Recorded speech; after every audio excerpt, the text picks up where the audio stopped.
Because most of the time, di ba, we get impatient with the Lord. There's some promises na binibigay sa atin ni God, and a lot of times we do get impatient. Sometimes it may be a salvation of a loved one, or maybe, you know, just like for us single men or women, di ba, a partner. Di ba, Pastor JB? Si Ate G. Si Ate G rin. So, di ba, we do get impatient, and at times we ask God, Lord, kailan nga ba? Kailan nga ba mangyayari itong promise mo? And this devotion would be sakto sa inyo. So it starts off in Numbers 13, but I'm just gonna summarize the story because I'm pretty sure you're quite familiar with the story. So this is Moses sent 12 spies, diba, to spy in the land of Canaan. And out of that 12 spies, we knew the story that only 2 out of the 12 had faith in God, that they are going to be conquering these lands. So those 2 people is si Joshua and si Caleb. And the other 10 were just doubtful kay Lord. They were saying na we can't conquer this land. A lot of giants and maraming malalaki na tao, and they have fortified cities, fortified walls. We could not be able to conquer this land. But it's a different story with these 2, within Joshua and Caleb. And you know, because of the faith of Joshua and Caleb, you see, God rewarded them with something. And actually, in Numbers 14 verse 24, God gave a promise to Caleb. Okay, his promise was this. Numbers 14 verse 24, but my servant Caleb, because he has had a different spirit and has followed me fully, I will bring into the land which he entered, and his descendants shall take possession of it. So God's promise to Caleb and all his descendants, it's not just Caleb, was that they are going to have land in the land of Canaan. Diba, when God gave this promise, maybe Caleb was so excited during that time. Wow, may land ako because of this, because of my faith in the Lord. But you may ask, gaano ba katagal nag-antay si Caleb sa promise ni God? And actually, we could read that after 2 books in the Bible pa. So you could read it in Joshua chapter 14. And in the whole chapter of Joshua, this is where they were segregating the land, and a portion of it was given to Caleb and his descendants.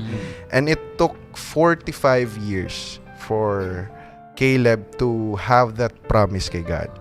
And an amazing thing is, this is what Caleb said in Joshua 14 verse 11. He said this, I am still as strong today as I was in the day Moses sent me. As my strength was then, so my strength is now, for war and for going out and coming in. So Caleb was waited 45 years for that promise with God. But during that time of waiting, kasi Caleb was not passively waiting diba? He was not just waiting na kailan kaya mangyayari itong promise ni God, diba? He was actively waiting for God. He was actually in obedience kay God. Saan nga ba siya pinapadala ng Lord? In fact, if you read the whole book of Joshua, they were fighting different kinds of Amalekites, mga ano pa, and different cities they conquered with Joshua, diba? So Caleb waited for 45 years, but he was not passively waiting. And I also love this quote that I heard. Sinasabi dito, waiting on the Lord isn't passive. It waits not for the results while passing the time on things that entertain the flesh. Waiting is active. It pursues, endures, runs to race to holiness, bears fruit, and it perseveres to the end. Because sometimes we have a wrong perception of waiting na mag-aantay na lang tayo kay Lord to do something, but sometimes God doesn't act right away because we are not doing something about it. For example, we're waiting for a salvation of a loved one, but you're not sharing the gospel to that loved one. You're praying na, Lord, sana nga ma-save siya, but you're not doing anything. You know, and a lot of times rin, Hindi siya active. Yeah, it's not actively waiting. And that's also a promise from God. If God gave you a promise, He will fulfill it. Diba? And of course, we need to actively wait ng God. Gaano ba katagal? Kung si Caleb nga nag-wait ng 45 years, diba? Willing ba tayo mag-wait ng 45 years?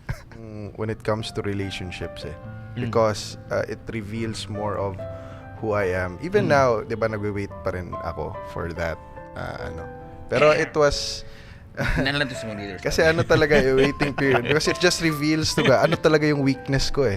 Kaya nga every time I kind of look back to it, it's like, ito talaga yung weakness ko, Lord eh. Even until today.